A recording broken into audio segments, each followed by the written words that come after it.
नमस्कार दोस्तों। साथियों, मैं आज एचएसएससी के सिलेबस के बारे में आपसे डिस्कस करूंगा, जो कि एचएसएससी के full syllabus according to previous year exam pattern लगातार पिछले 7 सालों का मंथन। इस सिलेबस से आपका सिलेक्शन पक्का। सिलेबस की सभी बुकें मैं आपके साथ डिस्कस करूंगा, क्योंकि साथियों मैंने लगातार पिछले 7 सालों से एचएसएससी के मोस्टली एग्ज़ामों को मैंने देखा है और मैंने कुछ एग्ज़ाम इसमें से क्वालिफ़ाई भी किए हैं और मैंने अपनी जॉब भी प्राप्त करी है। साथियों, मेरा कहने का मतलब ये है, जितना एक्सपीरियंस या फिर जितना जो कुछ मैंने धक्के खाए हैं, ये मान के चलो वो धक्के आप लोगों को ना खाने पड़े, इसलिए मैं अपना तजुर्बा, अपना एक्सपीरियंस आपके साथ शेयर कर रहा हूँ। अगर वीडियो पसंद आए तो लाइक करना, शेयर करना और चैनल को सब्सक्राइब कर लेना। तो साथियों, मेरा कहने का मतलब ये है, मैंने 2015 से लेके अभी 2021 का एंड आ रहा है और यहाँ तक मैंने बहुत सारे एग्ज़ाम फ़ाइट किए हैं, जिसमें से मैंने 13-14 एग्ज़ाम क्वालिफ़ाई भी किए हैं, डॉक्यूमेंट वेरिफिकेशन भी करवाई है, उसके बाद इंटरव्यू वाले भी एग्ज़ाम दिए हैं और जो सोशो इकोनॉमिक क्राइटेरिया वाले एग्ज़ाम भी दिए हैं उनमें भी मैंने क्वालिफ़ाई किया है। लेकिन साथियों, हर एक एग्ज़ाम में मेरा फ़ाइनल में सिलेक्शन नहीं आ पाया। मैंने सिर्फ अभी तक एक ही नौकरी हासिल करी है।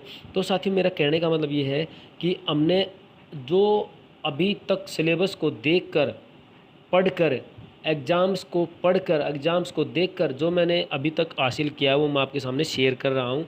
देखो, इसमें है क्या, जो भी क्वेश्चन या भाई जो भी सिलेबस एचएसएससी ने निर्धारित अपने लिए कर रखा है, खुद के लिए कर रखा है, लेकिन हमें नहीं पता है वो कहाँ से क्या देता है। लेकिन फिर भी इन सभी चीज़ों को देखकर हम चलें तो मैं एक बात ज़रूर कहूँगा, जो मैंने इस वीडियो में ज़रूर आपके सामने पेश करी है। देखो, पहला क्या है, पहला सब्जेक्ट होता है हमारा हरियाणा जीके। हरियाणा जीके के लिए मैंने बताया आपको, हरियाणा जीके के लिए अरियंत की लेटेस्ट वर्जन एक लेंथी बुक आती है, लंबे वाली बुक, जैसे बड़ा रजिस्टर आता है उस साइज़ की बुक आती है। और एचएसएससी के जो भी पिछले एग्ज़ाम हुए हैं उन सभी के जितने भी हरियाणा जीके के प्रश्न आए हुए हैं उन सभी को अपने रूटीन में पढ़ो और साथ ही साथ अरियंत जो हरियाणा जीके की लेटेस्ट बुक है वो पढ़िए। अरियंत की जो बुक है इसको कम से कम 3 बार आप ज़रूर पढ़ें और जो प्रीवियस एग्ज़ाम में आए हुए क्वेश्चन हैं इन सभी को भी ज़रूर पढ़ें। इनकी एक बुक अलग से मिल जाएगी, जो कि अपनी ये जो है प्रीवियस एग्ज़ाम के लिए जो ये प्रश्न है इनके लिए 5000 प्रश्न का बूस्टर अलग से आता है विद्यापीठ टाइम्स का, और ये अरियंत जीके की होगी एक बुक। ये सभी मिला के आप अगर चलेंगे तो हरियाणा जीके में आपका कोई भी क्वेश्चन बाहर नहीं जाएगा। और रही बात आगे इंग्लिश के लिए, देखो इंग्लिश के लिए क्या है, एक बुक आती है अपनी नीतू सिंह की बुक का पहला पार्ट है, जो उस पार्ट को आप अच्छे से अगर पढ़ोगे तो आपका मोस्टली जो हरियाणा का पैटर्न है वो फॉलो हो जाएगा। इसके अलावा अपने पास एक और है जो मिस्टर प्रवीण टाक हैं। मिस्टर प्रवीण टाक भी बहुत अच्छा पढ़ाते हैं जी। उनकी आप वीडियो देखेंगे ना आप यूट्यूब पे जाके, इंग्लिश विद प्रवीण टाक, वो बहुत अच्छा पढ़ाते हैं जी। आप उससे भी पढ़ सकते हैं और जितने प्रीवियस ईयर के एग्ज़ाम हुए हैं उन सभी को भी आप ध्यान में रखना। उसके बाद आप देखिए, हिंदी के लिए लुसेंट की बुक ले लीजिए ना। जो लुसेंट की बुक के ऑब्जेक्टिव टाइप क्वेश्चन है सिर्फ उन्हीं को पढ़ें। और बबीता मैडम जो आईसीएस कोचिंग सेंटर वाली जो मैडम है वो भी बहुत अच्छा टीच करवाती हैं, इसीलिए उनकी क्लासें भी ज़रूर देखना। जो भी हिंदी का टॉपिक आप पढ़ रहे हैं अपनी बुक से, उसके साथ साथ मैडम की वीडियो से भी आप सीखें और उसके साथ आगे बढ़ें। हिंदी में आपका कोई नंबर नहीं कटेगा। अगर देखो ऊट पटांग पूछते हैं तो वो सभी के लिए बराबर है जी, उसमें कोई फेरबदल नहीं होने वाला। अगर आप स्टैटिक के साथ चलेंगे तो आपको यहाँ से नंबर नहीं कटेगा, ये श्योर है। आगे क्या है, देखो मैथ के लिए क्या है, मैथ एक विस्तृत सिलेबस हो गया है आज के दिन। मैथ का सिलेबस बहुत ही ज़्यादा वाइड हो गया है। मेरा कहने का मतलब ये है कि मैथ के लिए अगर हम पढ़ें नीतू सिंह का, जो कि हमारा बेसिक मैथ होगा, और उसके साथ एनसीईआरटी में +1 और +2 का मैथ होगा। +1 और +2 के मैथ में हमारा जो कि सेट्स है, परमुटेशन, कम्बिनेशन है और मैट्रिक्स है, इस तरह की कुछ प्रोबेबिलिटी है। ये 4 कुल मिला के मैं बताऊँ 8-10 टॉपिक रहेंगे जो अभी तक हमने नहीं पढ़े होंगे, पीछे कभी नहीं पढ़े होंगे। जैसे जैसे 10वीं तक आते हैं उनमें नहीं आती है। जब ये वैसे प्रोबेबिलिटी आती है आजकल, लेकिन पहले नहीं आए हैं। लेकिन अगर आप इन सबको तैयार करेंगे तो ज़्यादा बड़े टॉपिक नहीं है। +1 +2 के मैथ में आएंगे तो आप 3-4 टॉपिक आप उसमें से उठाने, 3-4 +2 के में से उठाने हैं। और स्टैटिक्स है और नंबर सिस्टम है अपना, ये सब मिला के आप पढ़ोगे तो आपकी तैयारी मैथ पे बहुत अच्छी हो जाएगी। और मैथ में मोस्टली यहीं से पकड़ते हैं। और उसके लिए उसके बाद क्या रहेगा, साइंस के लिए क्या करेंगे। साइंस के लिए आप लुसेंट की एक बुक ले लेना। लुसेंट की बुक के साथ साथ आप ऑनलाइन यूट्यूब क्लासेज लगाना।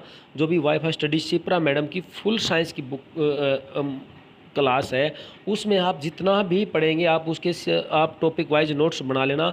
आपको बहुत अच्छा रहेगा, ये लाइफ टाइम काम आएंगे। ये नोट्स ज़रूर बना लेना। और ये ज़्यादा नहीं कहता मैं, ज़्यादा से ज़्यादा 150 क्लासें होंगी। 150 क्लासों में ये मान लेना एक क्लास 40 मिनट के लगा लेना। अगर आपने अच्छे से तैयारी करनी तो कम ज़्यादा से ज़्यादा 3 महीने का टाइम लगेगा और आप किसी भी एग्ज़ाम को फाइनली अच्छे मार्क्स के साथ क्वालिफाई कर पाओगे। और रीजनिंग के लिए क्या रहेगा, रीजनिंग के लिए रहेगा लुसेंट की ऑब्जेक्टिव टाइप क्वेश्चन जो भी है। लुसेंट जो बुक है लुसेंट ले लेना। लुसेंट में से जो भी टॉपिक हरियाणा जीके से रिलेटेड है वो आप उसमें आप देख लेना, कोई ज़्यादा कोई अलग नहीं है। उसके आप जब जो हमारी फर्स्ट टेबल होती है जिसके अंदर हमारी विषय सूची लिखी होती है, उसके ऊपर आप हर एक टॉपिक को अगर आप चिन्हित करोगे और उसके बाद आगे बढ़ोगे तो बहुत कम टॉपिक हैं, उसको आप अच्छे से सभी के ऑब्जेक्टिव क्वेश्चन अच्छी प्रैक्टिस के साथ प्रैक्टिस करो तो आपके इसमें भी कोई क्वेश्चन नहीं फंसेगा। रीजनिंग के लिए आपको मैं बता देता हूँ, रेलवे का भी कोई एग्ज़ाम है या फिर CGL है, कुछ भी एग्ज़ाम हो उसमें हर एग्ज़ाम में ये क्वेश्चन देखने को मिलते हैं। आप रीजनिंग को तो हल्के में मत लेना। रीजनिंग के लिए बहुत अच्छे से आप प्लानिंग करके रखना, रीजनिंग को बहुत बढ़िया से तैयार करना। आगे क्या रहेगा, कंप्यूटर के लिए देखो, कंप्यूटर के लिए क्या करना, आपने यूथ पब्लिकेशन की बुक आती है 4200 क्वेश्चन की आती है और एक उससे पहले आती थी, उन सबको छोड़ के एक 4200 वाली ले लेना। और लुसेंट ऑब्जेक्टिव टाइप क्वेश्चन जो लुसेंट की छोटी सी पतली सी बुक आती है वो लुसेंट की लेना, उसमें से भी ऑब्जेक्टिव क्वेश्चन आपने पढ़ने हैं। उसके अलावा आपको ज़्यादा इस पर फोकस करने की ज़रूरत नहीं है क्योंकि ये एक विस्तृत सिलेबस है और इसको अगर हम ज़्यादा गहराई से पकड़ेंगे तो हम नहीं पकड़ पाएंगे, इसमें हमारा टाइम ज़्यादा लग जाएगा। और इसलिए कंप्यूटर को सही करने के लिए आपको यूथ पब्लिकेशन की बुक को पढ़ना होगा और उसके साथ साथ लुसेंट को पढ़ना होगा।